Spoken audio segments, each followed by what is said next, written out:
आइए दोस्तों, आप सभी का मेरे YouTube channel maths by Jitendra Kumar में स्वागत है। आज हम नया चैप्टर स्टार्ट करेंगे, चैप्टर 4 सिंप्लेक्स मेथड। ठीक है, तो इससे पहले भी हमारा चैप्टर 3 है convex at and their properties, उसको अभी हम बाद में पढ़ेंगे। पहले हम पढ़ेंगे सिंप्लेक्स मेथड। ठीक है, तो सिंप्लेक्स मेथड किसी लीनियर प्रोग्रामिंग प्रॉब्लम को सोल्व करने के लिए यूज़ करते हैं। वैसे तो हमने लीनियर प्रोग्रामिंग प्रॉब्लम इससे पहले भी हमने सोल्व करी। ठीक है, 2 वेरिएबल की थी, ग्राफिकल मेथड से हमने सोल्व करी। ठीक है, जो सेकंड चैप्टर था लीनियर प्रोग्रामिंग प्रॉब्लम, उसमें हमने लीनियर प्रोग्रामिंग प्रॉब्लम सोल्व करी। किससे करी? पर वो ग्राफिकल मेथड से। ठीक है, तो ये जो सिंप्लेक्स मेथड है ये ज़्यादा वेरिएबल भी होंगे, 2 होंगे या 2 से ज़्यादा वेरिएबल होंगे, तो उससे किसी लीनियर प्रोग्रामिंग प्रॉब्लम को सोल्व करना तो हम किससे कर सकते हैं? ठीक है, सिंप्लेक्स मेथड से सोल्व कर सकते हैं। तो एक बार इस मेथड को समझ लीजिए। ठीक है, simplex method was developed by George Dantzig in 1947। तो ये जो सिंप्लेक्स मेथड है डेवलप किया गया किसने किया?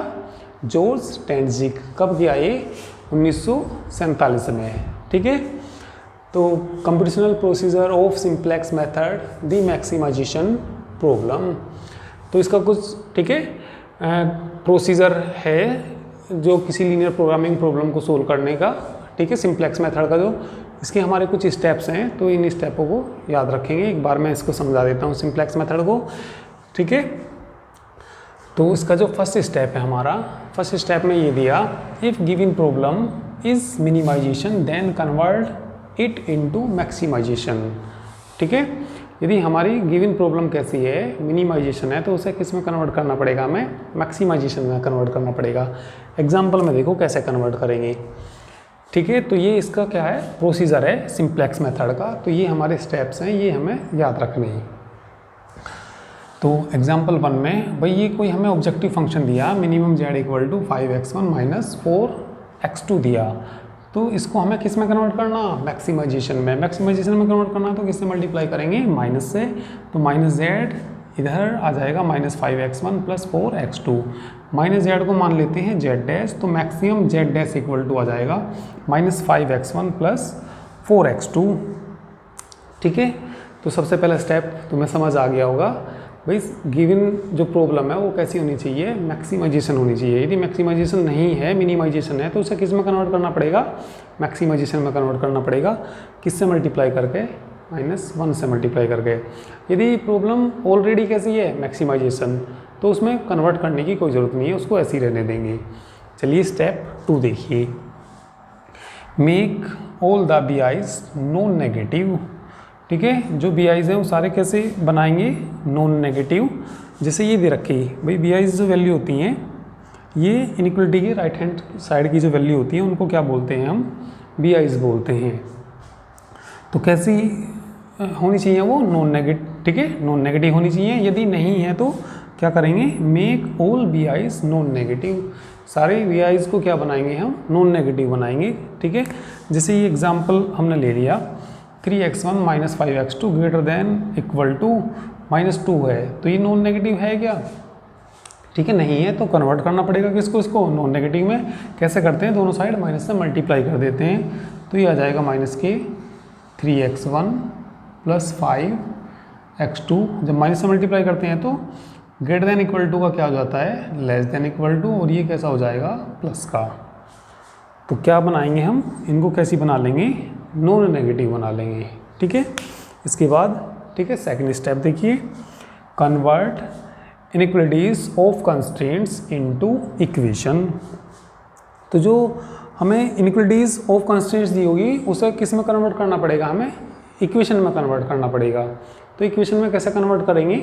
भाई मान लिया कोई एग्जांपल मैंने ले लिया, भाई 3x1 plus 4x2 less than equal to मान लिया 10 है। इसे हम कन्वर्ट करेंगे किस में? इक्वेशन में कन्वर्ट करेंगे। तो इक्वेशन में कन्वर्ट करने के लिए इसमें हम क्या करेंगे? यदि लेस देन का चिन्ह होगा तो हम इसमें कुछ जोड़ेंगे कोई वेरिएबल, और उस वेरिएबल को क्या बोलते हैं हम? ठीक है, स्लैक वेरिएबल बोलते हैं। तो ये आ जाएगा यानी कि 3x1 plus 4x2 plus x3 जोड़ दिया और इक्वल कितना आ जाएगा? ये 10। जब कोई इनइक्वलिटी कैसा साइन रखती हो, लेस देन का साइन रखती हो, तो एक वेरिएबल हम उसमें जोड़ देते हैं, और जिस वेरिएबल को जोड़ते हैं उस वेरिएबल को क्या कहते हैं हम, स्लैक वेरिएबल। ठीक है, तो ये बातें मैंने स्लैक वेरिएबल, सरप्लस वेरिएबल, ठीक है, डेफिनेशन लिखा रखी है मैंने तुम्हें ये। तो और मैंने तुम्हें ये बताया, यदि ये साइन कैसा हो, ग्रेटर देन का हो, ठीक है, तो कैसा साइन हो, ये ग्रेटर देन का हो, तो भाई ये वैल्यू बढ़ी, तो ये वैल्यू बढ़ी तो इसमें से क्या करना पड़ेगा, कोई वैल्यू घटानी पड़ेगी।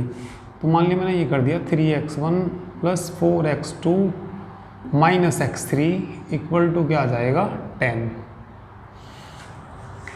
यदि, ठीक है, कोई कंस्ट्रेंट्स कैसा साइन रखती हो, ग्रेटर देन का साइन रखती हो, ग्रेटर देन इक्वल टू का साइन रखती हो, तो उसमें हम कोई वेरिएबल घटा देंगे और उस वेरिएबल को क्या बोलते हैं हम, सरप्लस वेरिएबल बोलते हैं। ठीक है, तो क्या करना पड़ेगा, हमें कन्वर्ट करना पड़ेगा इनइक्वलिटीज़ ऑफ कंस्ट्रेंट्स को किस में कन्वर्ट करना पड़ेगा, इक्वेशन में।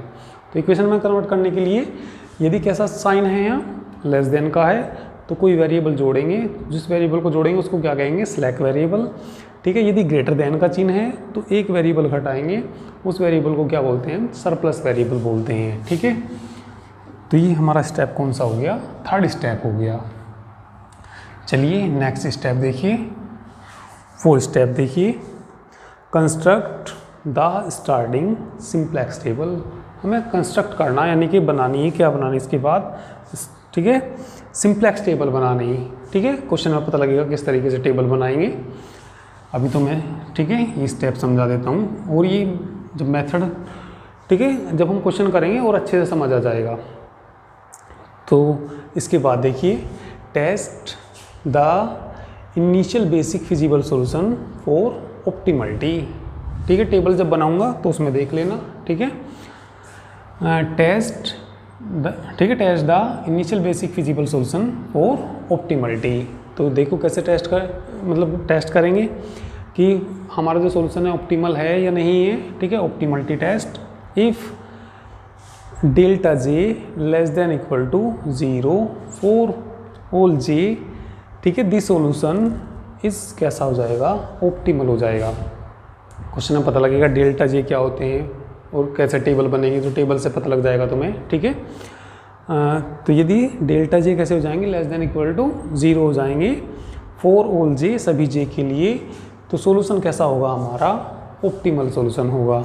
ठीक है, इसके बाद ए पार्ट देखिए, alternative optimal solution will exist if any delta j is also 0। तो कोई भी ना अल्टरनेटिव ऑप्टिमल सॉल्यूशन एग्जिस्ट करेगा, कब करेगा, यदि कोई डेल्टा जे कैसा हो, 0 हो। ठीक है, सेकंड इसका बी पार्ट देखिए, और यदि डेल्टा जे लेस देन किससे हो, 0, यानी कि 0 नहीं आना चाहिए, उससे लेस देन होना चाहिए। डेल्टा जे 0 से लेस देन होगा फॉर ऑल जे के लिए, देन सॉल्यूशन कैसा कहलाएगा, इस यूनिक ऑप्टिमल सॉल्यूशन कहलाएगा। ठीक है, तो ये स्टेप याद रखिए। अभी कुछ और बाकी स्टेप बचे हुए हैं, एक बार तुम लोग इसका स्क्रीनशॉट ले लीजिए। ठीक है, और ये जो मेथड है और अच्छे से जब हम क्वेश्चन करेंगे, ठीक है, तो थोड़ा सा बड़ा क्वेश्चन होंगे इससे, इस मेथड से जो होंगे, तो धीरे धीरे ऐसे जैसे ही 2-3 क्वेश्चन करेंगे तो ये मेथड समझ में आ जाएगा, क्वेश्चन समझ में आ जाएंगे। ठीक है, तो अभी तुम इसका स्क्रीनशॉट ले लीजिए और कुछ स्टेप हैं वो मैं बता देता हूँ। ठीक है, चलिए इतना नोट करिए। अभी चलिए आगे की स्टेप देखिए। ठीक है ना, ये सेकंड स्टेप देखना, if delta j greater than 0 for any j, that is if at least one delta j is positive. ठीक है, this solution in the test is not optimal. भाई यदि डेल्टा जे क्या हो गया, ग्रेटर देन 0 हो गया फॉर एनी जे, किसी भी जे के लिए, that is if at least one delta j is positive. ठीक है, दैट इज यानी कि इसी का ये मतलब है, यदि कम से कम एक डेल्टा जे भी क्या आ गया, पॉजिटिव आ गया। ठीक है, तो सॉल्यूशन कैसा होगा, under test is not optimal. तो इस कंडीशन में सॉल्यूशन इज नॉट ऑप्टिमल होगा। तो ऑप्टिमल सॉल्यूशन हमारा जब होता है जब सारे delta J less than equal to 0 आ जाए, और इसमें कम से कम एक डेल्टा जे भी कैसा हो गया, ठीक है, पॉजिटिव हो गया तो उस कंडीशन में हमारा जो सोल्यूशन होगा इज नॉट ऑप्टिमल होगा। ठीक है, नेक्स्ट स्टेप देखिए, if corresponding to maximum positive delta J all elements of column Y J are negative और zero the solution under test will be unbounded. भाई यदि कॉलम में, ठीक है, वाई जे कॉलम में, ठीक है, एलिमेंट्स जो हैं कैसे आ जाएं, नेगेटिव आ जाएं या क्या आ जाएं, जीरो आ जाएं, तो उस कंडीशन में जो सॉल्यूशन होगा अनबाउंडेड हो जाएगा। क्वेश्चन में आएगा समझ में, ठीक है ना, ये वाई जे नेगेटिव या जीरो हो जाएंगे। ठीक है, जब क्वेश्चन करेंगे वहाँ बताता रहूँगा मैं तुम्हें, ठीक है, कि अनबाउंडेड कब है, ठीक है, या ऑप्टिमल कब है, ऑप्टिमल कब नहीं है। ठीक है, तो ये सारी बातें क्वेश्चन में आएंगी वहाँ और अच्छे समझ आ जाएंगी। ठीक है, चलिए अभी पढ़ लीजिए इसको। ये देखिए 4 स्टेप देखिए, if optimality condition is satisfied but the value of at least one artificial variable present in the basis is non zero the problem will have no feasible solution. यदि ऑप्टिमलिटी की कंडीशन तो satisfy हो रही होगी पर कोई भी एक आर्टिफिशियल वेरिएबल, ठीक है, कम से कम कोई भी एटलीस्ट वन आर्टिफिशियल वेरिएबल उसी के अंदर प्रेजेंट होगा। ठीक है, in the basis is non zero तो problem will have no feasible solution. तो इस कंडीशन में जो प्रॉब्लम होगी वो कोई फिजिबल सॉल्यूशन नहीं रखेगी। ठीक है, तो जितने भी स्टेप्स ये मैंने बताए ये सारे मैं दोबारा रिपीट क्वेश्चन में करूँगा। ठीक है, तो ये सारा जो मेथड है, सिंप्लेक्स मेथड है, क्वेश्चन काफ़ी सारे क्वेश्चन है ये इसमें, तो जैसे धीरे धीरे पढ़ते रहेंगे तो धीरे धीरे समझ में आ जाएगा। आसान मेथड है, बस थोड़ा बड़ा मेथड है ये। ठीक है, तो और इसके कुछ स्टेप्स हैं, वो स्टेप्स भी मैं सब क्वेश्चन में बता दूंगा। ठीक है, तो वो अच्छे समझ आ जाएंगे। तो चलिए इस मेथड पे क्वेश्चन कर लेते हैं। ठीक है, तो थोड़ा कुछ समझ में आएगा और धीरे धीरे पढ़ते रहेंगे तो धीरे धीरे ये तुम्हें समझ आ जाएगा सिंप्लेक्स मेथड। ठीक है, आसान मेथड है, बस थोड़ा बड़ा मेथड है ये। ठीक है, तो चलिए अभी तुम इसका स्क्रीनशॉट लीजिए, एक क्वेश्चन कर लेते हैं इस पर। चलिए सिंप्लेक्स मेथड से एक एग्जांपल कर लेते हैं। तो ये हमारा एग्जांपल फर्स्ट है, इसको हम किससे सोल्व करेंगे, सिंप्लेक्स मेथड से सोल्व करेंगे। भाई वैसे तो कितने वेरिएबल का, ये 2 वेरिएबल का, तो हम इसे किससे भी सोल्व कर सकते हैं। पीछे हमने पढ़ा ग्राफिकल मेथड से भी सोल्व कर सकते हैं इसको। ठीक है, पर यहाँ पे हम सिंप्लेक्स मेथड पढ़ रही, तो सिंप्लेक्स मेथड समझना और इसको देखना किस तरीके से इसको सोल्व करेंगे। ठीक है, तो चलिए सिंप्लेक्स मेथड से इसको हम सोल्व करते हैं। तो सिंप्लेक्स मेथड से बहुत बड़ा क्वेश्चन बनते हैं और तुम्हारे हैं ऑब्जेक्टिव, तो तुम्हारे मन में ये आएगा कि ये ऑब्जेक्टिव कैसे, ठीक है, एक ऑब्जेक्टिव के लिए इतना बड़ा क्वेश्चन क्यों करेंगे। तो एक क्वेश्चन से ही तुम्हारे 10 क्वेश्चन बन सकते हैं। 10 क्वेश्चन कैसे बन सकते हैं भाई, जैसा अभी हमने मेथड पढ़ा, तो मेथड में उसने ये पूछ लिया कोई कंस्ट्रेंट, या सबसे पहले ये पूछ लिया कि किसी प्रॉब्लम को, लीनियर प्रोग्रामिंग प्रॉब्लम को सिंप्लेक्स मेथड से करने के लिए हमारा ऑब्जेक्टिव फंक्शन कैसा होना चाहिए। ठीक है, मैक्सिमाइजेशन होना चाहिए, मिनिमाइजेशन होना चाहिए, या और ऑप्शन दे दिए उसने, 2 ऑप्शन और दे दिए, नन ऑफ दीज दे दिया, तो इस तरीके से पूछ सकता है। या सेकंड पार्ट में हमने क्या पढ़ा, जो हमारे, ठीक है, कंस्ट्रेंट्स या BIs कैसे होने चाहिए। तो एक बड़े क्वेश्चन से ही कितने क्वेश्चन बन सकते हैं तुम्हारे, ठीक है, 5-6 क्वेश्चन से भी ज़्यादा बन सकते हैं, 10 क्वेश्चन भी बन सकते हैं। तो एक बड़ा क्वेश्चन पढ़ लेंगे तो हमारे बहुत सारे क्वेश्चन सोल्व हो जाएंगे। ठीक है, तो ये मत समझिए कि एक ऑब्जेक्टिव के लिए हम इतना बड़ा क्वेश्चन करेंगे, तो इतना बड़ा क्वेश्चन नहीं आएगा। ठीक है, एक क्वेश्चन से ही ज़्यादा क्वेश्चन बन जाते हैं। ठीक है, तो चलिए इसको हम सोल्व करेंगे किससे, सिंप्लेक्स मेथड से सोल्व करेंगे। तो सिंप्लेक्स मेथड से सोल्व करने के लिए तो हमारा जो ऑब्जेक्टिव फंक्शन है वो कैसा होना चाहिए, मैक्सिमाइजेशन होना चाहिए, यानी कि जो हमारी प्रॉब्लम है वो कैसी होनी चाहिए, मैक्सिमाइजेशन होनी चाहिए। तो लिख देंगे इसमें the given problem is already maximization. Already कैसी है ये, मैक्सिमाइजेशन है। एंड ऑल BIs आर, ये नॉन नेगेटिव होनी चाहिए।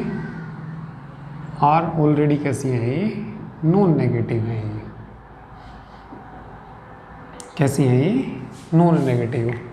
इसके बाद ठीक है, इसके बाद तीसरा स्टेप आया। तो तीसरे स्टेप में convert the constraints into equation. तो किस में कन्वर्ट करेंगे हम इनको, इक्वेशन में कन्वर्ट करेंगे। ठीक है, तो इस लिख देंगे converting the constraints into equations. ठीक है, तो कैसे कन्वर्ट करेंगे, इंट्रोड्यूस लेस देन है तो क्या इंट्रोड्यूस कराना पड़ेगा, हमें सेलेक्ट। ठीक है, सेलेक्ट वेरिएबल इंट्रोड्यूस कराना पड़ेगा। तो converting the constraints into equation by introducing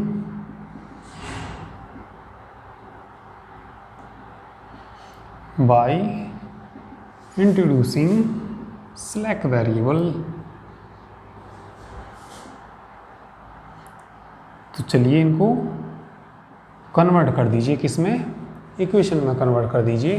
तो देखो क्या जाएगा ये 2x1 + 3x2 क्या जोड़ देंगे, x3 जोड़ देंगे तो बराबर कितना हो जाएगा, ये 60 हो जाएगा। इसको भी बदलिए 2x1 + 3x2 नया वेरिएबल x4 जोड़ देंगे बराबर कितना 96 हो जाएगा। और जो ये हम अपने पास से वेरिएबल जोड़ते हैं सेलेक्ट या सरप्लस, उनकी ऑब्जेक्टिव फंक्शन में जो कॉस्ट लेते हैं वो 0 कॉस्ट लेते हैं। तो देखिए क्या बन जाएगा यहाँ ये। ठीक है, तो ये बन जाएगा हमारा maximum z equal to 40x1 + 35x2। इनकी कॉस्ट कितनी लेंगे प्लस की 0, x3 और x4 भी जोड़ा, उसकी कॉस्ट भी 0 लेंगे, 0 x4। सब्जेक्ट टू देखिए ये इक्वेशन में कन्वर्ट हो गई। ठीक है, सब्जेक्ट टू कितना आ जाएगा, ये आ गया 2x1 + 3x2 + x3 equal to 60 और कितना 2x1 + 3x2 + x4 equal to 96 and x1 x2 ये सब किससे बड़े हैं, x1 x2 x3 जो ये भी जोड़े ये भी सब किससे बड़े होते हैं, ग्रेटर देन इक्वल टू 0। इसके बाद स्टार्ट करते हैं सिंप्लेक्स टेबल। ठीक है, तो लिख देंगे starting the simplex table, starting the simplex table. तो क्या स्टार्ट कर देंगे हम, सिंप्लेक्स टेबल स्टार्ट करेंगे। ठीक है, तो चलिए थोड़ी बड़ी आएगी सिंप्लेक्स टेबल, उसका स्क्रीनशॉट ले लीजिए। ठीक है, तो एक टेबल मैं यहाँ बना दूँगा। ठीक है, तो चलिए इतना नोट कर लीजिए, इसके बाद मैं टेबल बनाऊँगा। ठीक है ना, इसका स्क्रीनशॉट ले लीजिए। तो चलिए सिंप्लेक्स टेबल स्टार्ट करते हैं, स्टार्टिंग द सिंप्लेक्स टेबल। तो ये याद रखना होगा किस तरीके से बनेगी ये। सबसे पहले क्या आएगा, बेसिक वेरिएबल, शॉर्टकट में क्या लिखते हैं इसको, बी भी लिखते हैं। ठीक है, ये सी भी आएगा। ठीक है, कॉस्ट ऑफ बेसिक वेरिएबल, यहाँ एक्स भी आएगा, सी जे आएगा, y1 y2 y3 y4 जितने वेरिएबल इसके अंदर हैं y1 y2 y3 y4 ये आएंगे। और यहाँ आएगा मिनिमम रेशो। मिनिमम रेशो होगा क्या, एक्स बी बटे इनकमिंग वेक्टर होगा। ठीक है, तो चलिए टेबल को देखिए किस तरीके से बनाते हैं। सबसे पहले चलो सी जे लिख लेते हैं। सी जे ऑब्जेक्टिव फंक्शंस आएगा, इस क्वेश्चन को ठीक कर लेना। ठीक है, यहाँ पे 4 था तो इसको सही कर लेना क्वेश्चन को। ठीक है, 4 था यहाँ, पीछे सही कर लेना। तो कॉस्ट देखिए कितना आ जाएगी, यहाँ 40 आएगा। ठीक है, वहाँ से देखिए कितना 35 और 0 और यहाँ भी कितना आएगा 0। ठीक है, इसके बाद एक्स बी में वहाँ से लिखते हैं जो राइट हैंड साइड में है इक्वेशन के, कितना 60 और कितना 96। तो देखना ये टेबल, सिंप्लेक्स टेबल किस तरीके से बनाते हैं। यहाँ पे आएगा delta G, y1 y2 y3 इनकी वैल्यू रखने के लिए इनके कोफिशिएंट लेते हैं। तो इनका कोफिशिएंट देखना x1 का 2 लिख देंगे यहाँ, फिर कितना 3 और 1, x4 तो है नहीं तो 0 आ जाएगा। यहाँ से देखना कितना 4 3, ठीक है, x3 तो है नहीं, इसमें कितना आ जाएगा 0 और यहाँ कितना आ जाएगा 1 आ जाएगा, ठीक है, 0 और 1 आ गया ये। इसके बाद बेसिक वेरिएबल में देखना क्या आएगा। बेसिक वेरिएबल में जो इनसे यूनिट मैट्रिक्स बन रहा, ठीक है, तो इन वेरिएबल के नीचे बन रहा तो यहाँ आ जाएगा y3 बेसिक वेरिएबल में, ठीक है, और इन दोनों से बन रहा तो यहाँ कितना आ जाएगा y4। इसके बाद कोस्ट निकालते हैं, इनकी कोस्ट लिखते हैं। कोस्ट यहाँ से लिखेंगे, y3 की कोस्ट इसके ऊपर लिखी हुई है 0, y4 की कितनी 0। इसके बाद निकालते हैं डेल्टा जे, ठीक है। तो डेल्टा जे का फॉर्मूला याद रखिए, डेल्टा जे बराबर होता है हमारा, ठीक है, डेल्टा जे बराबर C J minus C B Y J, ये फॉर्मूला याद रखिए। डेल्टा जे निकालने के लिए delta J equal to C J minus C B into Y J. जैसे हमें डेल्टा 1 निकालना तो जे की जगह 1 रख दीजिए, C1 आ जाएगा माइनस सी बी और कितना आ जाएगा y1 आ जाएगा। देखो कैसे निकालते हैं डेल्टा 1, यहाँ आएगी डेल्टा 1 की वैल्यू C1, ये C1 की वैल्यू 40 में से घटाना माइनस CB और y1 की गुना करनी, ये हमारा CB है, y1 की गुना करनी, इनको जोड़ना। तो देखो कैसे गुना करनी, तो ये आ जाएगा 0 इंटू 2 प्लस 0 इंटू 4, इस तरीके से निकालते हैं। तो 40 माइनस 0 ही हो जाएगा, ये 40 आ जाएगा। या ये याद रखिए, जब CB 0 हो तो डेल्टा जे ऊपर से ही आ जाएगा ये, यानी कि 40 और फिर कितना 35 0 0, या निकाल लीजिए, इससे सेम यही आएंगे सारे, ठीक है। तो चलिए इसके बाद क्या निकालते हैं हम, ठीक है, मिनिमम रेशो निकालने के लिए इसमें सबसे बड़ी वैल्यू देखते हैं। सबसे बड़ी वैल्यू कितनी 40, ठीक है, तो इसको हम कहते हैं इनकमिंग वेक्टर, IC भी लिखते हैं शॉर्टकट में, इनकमिंग वेक्टर, ठीक है। तो यहाँ क्या लिखते हैं हम XB बटे इनकमिंग वेक्टर, XB कितना 60 और ये क्या है हमारा इनकमिंग वेक्टर, यहाँ कितना आएगा 60 बटे 2, 60 बटे 2 मतलब 30, ठीक है, 96 अपॉन में ICV कितना 4 है अपॉन 4, इसको सोल्व कर लीजिए, 4 दूनी 8 24 आ जाएगा।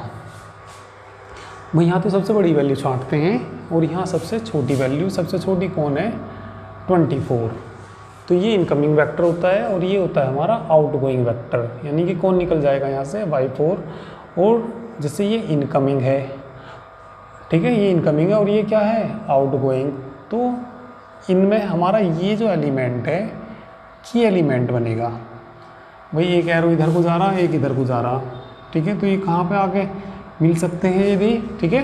तो इस तरीके से देखिए, एक एरो ऊपर को जा रहा, एक इधर को जा रहा, तो ये हमारा क्या बनेगा की एलिमेंट बोलते हैं हम इसको, ठीक है। तो की एलिमेंट आ गया ये, तो आउटगोइंग हो गया ये, आउटगोइंग यानी कि कौन चला जाएगा y4, आ कौन जाएगा, ठीक है, इसकी जगह आ कौन जाएगा y1 आ जाएगा। तो y3 तो हमें ऐसे लिखना, ये आउटगोइंग ये चला गया, आ कौन गया y1 आ गया, ठीक है। तो इनकी कोस्ट देखना, y3 की कोस्ट वहाँ से देख लीजिए 0, y1 की कोस्ट बताना, ये लिखी हुई ऊपर 40, ठीक है। जो की एलिमेंट है उसको 1 बनाना पड़ता है, तो 1 बनाने के लिए किससे डिवाइड करना पड़ेगा, ये 4 से डिवाइड करनी पड़ेगी, सारी रो को 4 से डिवाइड कर देते हैं, ठीक है। 96 अपॉन 4, वहाँ हिसाब लगाया था कितना आया था ये 24, 4 अपॉन 4 कितना आ जाएगा 1, यहाँ कितना आ जाएगा 3 अपॉन 4 आ जाएगा, 0 अपॉन 4 0 ही आएगा, और यहाँ कितना आ जाएगा 1 अपॉन 4। जिस रो में की एलिमेंट हो उसे किससे, की एलिमेंट को 1 बनाने के लिए तो किससे डिवाइड करने की ज़रूरत पड़ेगी, 4 से। तो इसको किससे डिवाइड कर दिया हमने, 4 से। की एलिमेंट के ऊपर नीचे यहाँ इस आगे वाले टेबल में 0 रख देते हैं, तो यहाँ भी कितना आ जाएगा, ये 0 आ जाएगा। यहाँ क्या लिखते हैं हम, डेल्टा जे। थोड़ा बड़ा मेथड है, धीरे धीरे करते करते सब समझ आ जाएगा ये, ठीक है। तो अभी थोड़ा सा लगेगा कि थोड़ा हार्ड है, तो हार्ड नहीं है, 2-4 क्वेश्चन करेंगे, आसान लगेगा ये मेथड। तो चलिए आगे देखिए। अब हमें यहाँ रखना है, यहाँ क्या आएगा, तो यहाँ हम इन चारों वैल्यू का यूज़ करते हैं। जहाँ लिखना होता है उसमें से घटाते हैं। जैसे ये है 60, यही तो लिखना, 60 माइनस इन दोनों की मल्टीप्लाई करेंगे, इनकी मल्टीप्लाई करेंगे, अपोन में आएगा की एलिमेंट, ठीक है। 96 इंटू 2 अपोन कितना, 4 से काट देंगे तो कितना हो जाएगा, ये 24 हो जाएगा। 60 माइनस 24 दूनी 48, ठीक है। तो कितना बच जाएगा, ये 12 बच जाएगा। तो यहाँ कितना आ जाएगा, 12 आ जाएगा। अब जैसे यहाँ देखना, ठीक है, तो यहाँ देखना, तो इसमें से घटाएंगे, इन दोनों की मल्टीप्लाई करेंगे अपोन की एलिमेंट, यानी कि 3 माइनस इनकी मल्टीप्लाई करिए, यानी कि किसकी, 2 इंटू 3 अपोन में क्या लीजिए, की एलिमेंट कितना, 4। तो ये आ जाएगा 3 माइनस 2 से कट जाएगा 3/2 हो जाएगा, 3 दूनी 6, 3/2 बच जाएगा। तो यहाँ जो वैल्यू आ जाएगी कितनी आ जाएगी, 3/2, ठीक है। अब आगे देखिए, यानी कि यहाँ देखना कितना लिखना, 1 में से घटाना पड़ेगा। जहाँ लिखना उसी एलिमेंट में से घटाते हैं, 1 में से घटाएंगे, ठीक है। तो इन चारों का यूज़ करेंगे, इन चारों का, इनकी मल्टीप्लाई करते हैं, 1 माइनस 0/4, यानी कि कितना आ जाएगा, 1 ही आ जाएगा, ठीक है। फिर इनके लिए देखना, 0 में से घटाना, वो यहाँ लिखना तो 0 में से घटाना पड़ेगा। 0 माइनस इसकी गुना करेंगे, 0 माइनस इसकी गुना करेंगे, 1 इंटू 2 अपोन में क्या लेते हैं कि एलिमेंट, तो माइनस के कितना आ जाएगा, ये 1/2 आ जाएगा, ठीक है ना।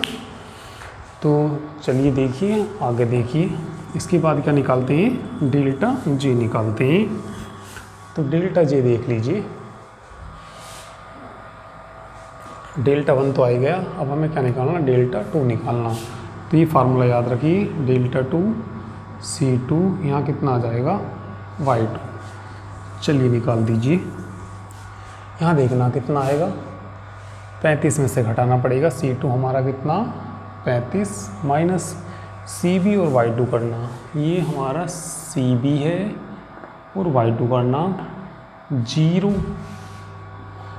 इंटू 3/2 प्लस का चिन्ह आएगा, CB इसकी गुना करनी, यानी कि 40 इंटू 3/4, देखना कितना, 35 माइनस ये तो 0 ही हो गया, 4 से कट जाएगा, 30 हो गया, 5 आ गया, कितना आ जाएगा यहाँ, 5।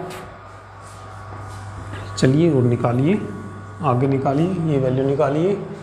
0 में से घटाना, 0 में से घटाना, इसकी मल्टीप्लाई करनी, 0 हो जाएगा, 0 हो जाएगा, 0 माइनस 0 0 ही आ जाएगा ये तो। चलिए यहाँ देखना, तो 0 में से घटाना, 0 में से घटाना, इसकी मल्टीप्लाई करनी, तो ये 0 हो जाएगा, और ये 40/4 माइनस 10, वो प्लस का आएगा, और बाहर माइनस है तो माइनस के कितना आ जाएगा, 10 आ जाएगा, ठीक है। चलिए ये तब तक सोल्व करते हैं जब तक कि सारे delta J less than equal to 0 ना आ जाए। अभी देखना पॉजिटिव आ रहा है, ये टेबल कब तक आगे तक बढ़ाएंगे, जब तक कि सारे डेल्टा जे नेगेटिव ना जाए। जब भी डेल्टा जे नेगेटिव जाएगा तो सॉल्यूशन कैसा हो जाएगा, ऑप्टिमल हो जाएगा। अभी हमने मेथड में पढ़ा है, ठीक है। तो अभी सारे नेगेटिव नहीं आए, तो चलिए ये हमारा ICV इनकमिंग वेक्टर हो जाएगा, ठीक है। तो इन हम क्या निकालते हैं, मिनिमम रेशो XB बटे इनकमिंग वेक्टर करते हैं। XB हमारा ये रहा, तो 12/3/2, 2 ऊपर चला जाएगा, ठीक है। 24 बटे कितना आ जाएगा, ये 3 3 × 24 8 बच जाएगा यहाँ। ठीक है, चलिए आगे देखिए, एक्स बी बटे इनकमिंग वेक्टर 24 बटे यानी कि 4 ऊपर चला जाएगा। ठीक है, कितना आ जाएगा ये, कितना आ जाएगा यहाँ 8 चौक 32, 32 आ जाएगा। तो इनमें हम सबसे छोटी वैल्यू छांटते हैं, सबसे छोटी, भाई यहाँ तो सबसे बड़ी छांटते हैं, इधर उधर सबसे छोटी वैल्यू। तो जरा बताओगे कि एलिमेंट क्या बनेगा, ये जाएगा और ये एरो इधर आएगा, तो की एलिमेंट बनेगा हमारा 3/2। ये आउट गोइंग यानी कि ये निकल जाएगा यहाँ से, आ कौन जाएगा y2, यहाँ y2 आ जाएगा और ये कितना y1। तो चलिए आगे देखिए,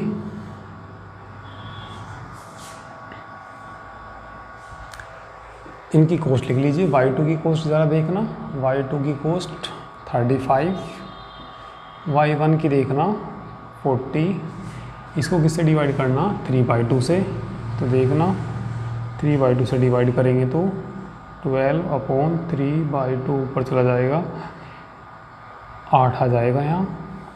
ठीक है, 0 आ जाएगा यहाँ। 3/2 से डिवाइड करेंगे तो 1 आ जाएगा। 3/2 से 2/3 हो जाएगा, उल्टा हो जाएगा। ठीक है, वही माइनस कितना 1/2 को 3/2 से 2 कट के माइनस के 1/3 आ जाएगा, माइनस के 1/3। अब देखना दोबारा ध्यान से, ये वैल्यू कैसे निकालते हैं। भाई जैसे यहाँ की वैल्यू निकालनी तो 24 में से घटाना पड़ेगा, जहाँ की वैल्यू निकालनी उसमें से घटाना पड़ेगा माइनस, इसकी मल्टीप्लाई करेंगे 12 गुना 3/4 अपॉन कितना जाएगा ये 3/2। तो 3 से ही कट जाएगा। ठीक है, कितना 3/2, 2 से ही कट जाएगा और 4। ठीक है, इसको काट दीजिए, 24 माइनस 6 आ जाएगा। तो कितना बच जाएगा ये 18 बच जाएगा ना। तो कितना आ जाएगा ये 18 आ जाएगा। अब जैसे हमें यहाँ देखना, तो यहाँ देखो कैसे निकाल लेंगे। ठीक है, यहाँ की वैल्यू देखनी तो 1 में से घटाना पड़ेगा, इसकी मल्टीप्लाई करेंगे 0 बटे ये, तो 0 वही 1 माइनस जब 0 बटे कुछ भी आ जाए तो वो तो किसके बराबर आ जाएगा, 1 के बराबर आ जाएगा। जो की एलिमेंट है उसके नीचे हमें क्या लिखना पड़ेगा, 0 0 लिखना पड़ेगा। ठीक है, जो की एलिमेंट है जैसे यहाँ है तो ये इसके नीचे की वैल्यू कितनी लिखनी पड़ती है, हमें 0 लिखनी पड़ती है। ठीक है, तो यहाँ क्या आ जाएगा, डेल्टा जे आ जाएगा। यहाँ की वैल्यू देखने कितनी आएगी, तो 0 में से घटाना पड़ेगा, इसकी मल्टीप्लाई करो 3/4 अपॉन 3/2, 3 से 3 कट जाएगा, माइनस की 1/2 आ जाएगा। ठीक है, आगे देखिए यहाँ कितना आएगा, यहाँ के लिए 1/4 से देखना पड़ेगा, इसकी मल्टीप्लाई करेंगे, माइनस माइनस प्लस हो जाएगा। ठीक है, 3/8 अपॉन 3/2, 3 से 3 कट जाएगा, 1/4 0 आ जाएगा। अब इसके बाद क्या निकाल लेंगे, डेल्टा जे निकाल लेंगे। चलिए डेल्टा जे यहाँ निकालिए, डेल्टा 1 निकालना, तो डेल्टा 1 बताना, 1 आ जाएगा, 1 आ जाएगा, यहाँ कितना आ जाएगा 1। डेल्टा 1 कितना हमारा वहाँ पे 40 है ना, 40 और इसकी मल्टीप्लाई करेंगे 40। ज़रा देखना सी बी की और किसकी मल्टीप्लाई करनी हमें, y1 की मल्टीप्लाई करनी। तो ये हमारा सी बी और ये y1, ये कितना 0 हो जाएगा और यहाँ 40 माइनस 40 आ जाएगा। तो यानी कि कितना आ जाएगा 0। फिर भी एक बार हिसाब मैं बता देता हूँ तुम्हें कैसे लगाना है। इसकी मल्टीप्लाई करनी विथ 35 इंटू 0 और प्लस 40 इंटू 1, तो 40 माइनस 40 बचेगा, तो कितना आ जाएगा ये 0 आ जाएगा। अब जैसे यहाँ देखना, ठीक है, तो यहाँ देखना 0 में से घटाना पड़ेगा, इसकी और इसकी मल्टीप्लाई करनी पड़ेगी, 35 गुना 2/4 3 और माइनस के 20, ठीक है। तो 35 दूनी 70, 70 माइनस 60/3, 10/3 माइनस के हो जाएंगे, 10/3 आ जाएगा, ठीक है। और यहाँ चलिए एक छोटी सी गलती होगी, इसको ठीक करना, यहाँ 0 नहीं आएगा, ठीक है। ज़रा इसका एक बार दोबारा हिसाब लगाना, भाई कितना था यहाँ 1/4 था, और इसकी मल्टीप्लाई करेंगे तो ये माइनस माइनस प्लस हो जाएगा, और हमने क्या कर लिया था, ठीक है, यहाँ माइनस कर लिया था तो वो गलती हो गई थी। तो इस माइनस माइनस क्या हो जाएगा, प्लस इसके से मल्टीप्लाई करना कितना 3/8 अपॉन कितना 3/2, 3 से 3 कट जाएगा, 4 बार कट जाएगा तो 1/4 बच जाएगा। ये 1/4 और 1/4 कितना होता है 1/2 होता है, तो इसको सही कर लेना, ठीक है। यहाँ कितना आएगा 1/2 आएगा। तो चलिए अब आगे देखिए, तो क्या निकाल रहे थे हम, Δ4 निकाल रहे थे। तो ज़रा देखना Δ4 कैसे निकलेगा, Δ4 फार्मूले से निकाल सकते हैं या, ठीक है, डायरेक्ट निकाल सकते हैं। Δ4 कितना C4, यहाँ क्या आ जाएगा Y4, Δ4 ज़रा ठीक है, वो C4 देखना ज़रा, C4 यहाँ कितना 0 है ये, माइनस CB कहाँ है, ये रहा CB, और इसकी में मल्टीप्लाई करनी, माइनस के 35/CB की और Y4 की, माइनस के 35/3, ठीक है, प्लस 40/2। तो देखना ज़रा कितना आ जाएगा, 0 माइनस 35/3 प्लस 20 दिया 60 माइनस 25/3 माइनस 25/3 आ जाएगा, माइनस कितना आ जाएगा ये 25/3। तो सारे डेल्टा जे कैसे आ गए, नेगेटिव आ गए। तो लिख देंगे इसमें सिंस ऑल डेल्टा जे जो हैं less than equal to 0, then solution कैसा होगा, इस ऑप्टिमल सॉल्यूशन होगा, ऑप्टिमल सॉल्यूशन। तो देखो ऑप्टिमल सॉल्यूशन क्या आ जाएगा इसका, ठीक है ना। तो ऑप्टिमल सॉल्यूशन ही आ जाएगा इसका, तो लिख देंगे दी ऑप्टिमल सॉल्यूशन, दी ऑप्टिमल सॉल्यूशन। सबसे पहले x1 लिखते हैं, तो x1 देखो कितना आ जाएगा, ये x1 यहाँ से लेते हैं 18 आ जाएगा, एक ये वाला छोड़ के उससे आगे वाला x1 18 आ जाएगा। यहाँ से x2 देखना, x2 8 आ जाएगा, ये x2 = 8, ठीक है। ऑब्जेक्टिव फंक्शन निकालिए, तो ज़रा देख लीजिए ऑब्जेक्टिव फंक्शन क्या दे रखा था क्वेश्चन में, ये जो एग्जांपल दे रखा था मैक्सिमम z दे रखा था, ये मैक्सिमम z = कितना था 40 x1 का मान कितना निकाला हमने 18 प्लस 35 x2 कितना आया 8, इनकी मल्टीप्लाई करके जोड़ दीजिए, आंसर आ जाएगा, ठीक है। तो ये मल्टीप्लाई कर लीजिए, ठीक है। यहाँ कितना आ जाएगा, ये 720 आ जाएगा, प्लस, ठीक है, 40 8 या 24 280 आ जाएगा, ठीक है। तो इनको जोड़ दीजिए तो कितना आ जाएगा 1000 आ जाएगा। तो ये इसका आंसर आ गया। वैसे तो हम इसको किससे भी सोल्व कर सकते थे, ग्राफिकल मेथड से, ठीक है। तो हमने ग्राफिकल मेथड में कोई लीनियर प्रोग्रामिंग प्रॉब्लम सोल्व करी, ठीक है।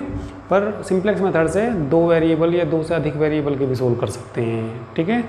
तो ये ज़्यादा वेरिएबल के भी, जो सिंप्लेक्स मेथड है हमारा, ज़्यादा वेरिएबल के भी जो क्वेश्चनों को उनको सोल्व कर सकता है, ठीक है ना। तो चलिए अब धीरे धीरे जैसे जैसे 2-3 क्वेश्चन करेंगे तो ये समझ में आ जाएगा। अभी तो थोड़ा कम ही समझ में आया होगा, ये कैलकुलेशन थोड़ी अभी टिपिकल लगी होगी ये, पर अभी 2-3 क्वेश्चन करोगे तो ये चीज़ें अच्छे से समझ में आ जाएगी, या वीडियो भी थोड़ा रिपीट करके देख लोगे तो ये चीज़ें सारी अच्छे से समझ आ जाएंगी। ठीक है, तो चलिए आज के लिए इतना काफ़ी है, बाकी नेक्स्ट टाइम पे करते हैं। ठीक है, तो ये जो क्लासेस तुम्हारी हैं यूट्यूब पे बस 2-3 दिन और चलेंगी, फिर ये सारी क्लासेस तुम्हारी ऐप पे चलेंगी। ठीक है, तो ऐप पे चलने के लिए केवल ऐप पे वही पढ़ेंगे जिनकी फ़ीस जमा होगी। ठीक है ना, तो फ़ीस तुम ऑनलाइन ऑफलाइन ठीक है जमा करा सकते हो, या कोई भी फ़ीस के बारे में तुम्हें पूछना मेरे इस व्हाट्सएप नंबर पे मैसेज कर सकते हो 9690224488।